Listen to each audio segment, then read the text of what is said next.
निगरां वज़ीर आला सिंध मकबूल बाकर ने कराची के गवर्नमेंट कॉलेज अलनूरी के दौरे के बाद डीजी कॉलेजेस समेत अलनूरी कॉलेज के अमले को मुअत्तल कर दिया।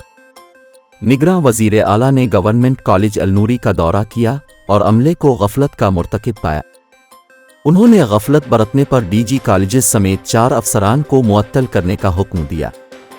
मुअत्तल होने वालों में ग्रेड 20 के DG colleges Shadab Hussain, principal Mrs Zahida और ग्रेड 19 की वाइस प्रिंसिपल शामिल हैं। Lecturer Islamic studies Ishrat Alain को भी मुअत्तल कर दिया गया। मकबूल बाकर का कहना है कि कॉलेज के हालात बहुत तकलीफ देह हैं। तालीम के मसले पर कोई गफलत बर्दाश्त नहीं करूंगा।